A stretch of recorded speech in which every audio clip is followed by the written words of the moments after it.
Hey everyone, today we're going to be talking about the latest information about weather, lighting, clouds, all of this in Microsoft Flight Sim 2024. I reviewed the latest Q&A from the developer team and made sure to highlight some of the most important features about weather that they were talking about. First up, let's talk about the improvements to the clouds. The developers have introduced new cumulus clouds and revamped the scattering system, which calculates 3D fog, clouds, and haze in a more realistic way. So what does this mean for us? Well, when we're flying through the clouds now, it should feel more immersive. The cloud layers and structures have been enhanced to make it look and feel more real. You should now feel the turbulence from the thick clouds.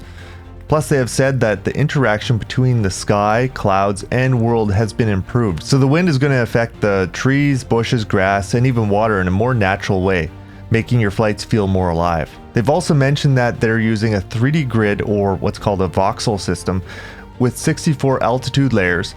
I believe this is similar to the system that they have in Microsoft Flight Sim 2020, but it's going to be more detailed. They explain that they can use this system to create almost any type of cloud in the live weather. This allows for more detailed and accurate cloud formations. While the preset weather settings might only have 3 layers to keep things kind of simple, the actual weather engine can handle a lot more, as it's combining a huge amount of elements to bring out the live weather in the most realistic way possible. This means that we get a better representation of different cloud types, including those thin, high-altitude cirrus clouds. So you might be thinking, well, if they've improved the clouds, what kind of performance are we going to get out of these? Is it going to be a huge hit? So the developers have thought about that. They've slightly improved the cloud resolution so it looks a little bit better, but they didn't want to push it too far. So, for example, doubling the rendering resolution would require more computing power without much of a visual benefit. So they haven't pushed this too hard, but they have increased it a little bit. Essentially, they found a good balance between visual quality and system performance. This means that we should see a bit of an improvement on the cloud rendering, but nothing too crazy.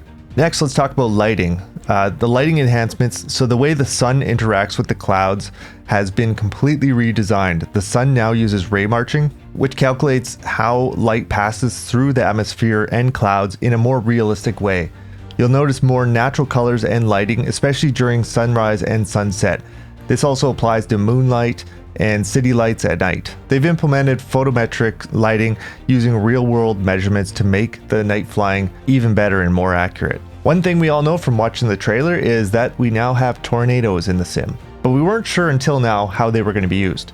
This Q&A confirmed that they won't be part of the live weather system just yet, but you can experience them in the missions. The developers are looking at adding real-time tornado data in the future. It sounds like they haven't added this into the new sim because they're having trouble determining where exactly they would be putting these tornadoes. They want to have it accurate, but there's no real way to determine where these tornadoes are going to come up.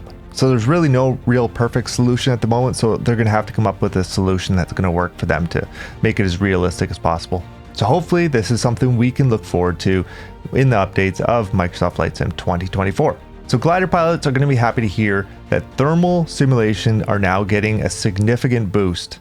The connection between clouds and live weather service has been enhanced, resulting in realistic thermals and updrafts. They've also added in wake turbulence, and from what I can understand, this is going to be present on each and every aircraft.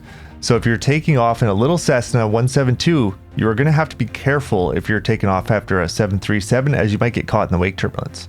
I swear they mentioned that the turbulence will be affected by the wind and atmosphere, but I can't find the quote that talks about this, so don't quote me on that. But I believe the atmosphere is going to play an effect in where the wake turbulence is showing up on your flight sim.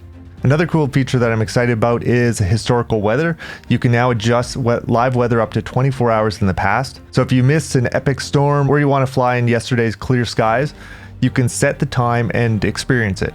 This also syncs up with live weather, boats, and dynamic elements, making your flight feel more connected to the real world. This is going to be a great feature, allowing us to start up our sim at night and do a realistic daytime flight with live weather. So one other idea for this is, for example, if you're doing some flight training, you could do your flight training in real life, come back to your sim, now reverse the time so it's back to exactly the same time as you started flying in with your flight instructor, and you could now go ahead and do that same flight with the same weather conditions and practice what you learned on your flight training. So there was a bit of discussion about having a visibility control in the sim, and the developers essentially said that adding some kind of visibility slider isn't practical due to how the 3D clouds and fog system works, but they have improved how fog and haze are represented, especially near the ground. So live weather includes more accurate representation of haze and fog, so you'll experience more of a realistic low visibility condition during your flights, but you won't have the ability to adjust this other than by adding in more clouds or less clouds. They explain that instead of a global visibility slider, they're focused on accurately simulating atmospheric conditions like humidity and particles that affect visibility. Another neat little feature that they've added, this is a little one, but it's kind of neat, is they now have working windshield wipers that interact with the rain. So when you're flying through the rain, the windshield wipers will actively clear raindrops from your windshield. Should be great for those instrument flights on a rainy day. Small detail, but still, small changes are adding up. So night flying is getting better. The night lighting has been overhauled with improved colors, temperatures, and intensities. City lights, street lights, the moon, and aircraft lights will look more realistic thanks to the photometric lighting that I mentioned before. So there's a lot to look forward to in Microsoft Flight Sim 2024. I will be releasing things as they come out, so stay tuned and happy flying.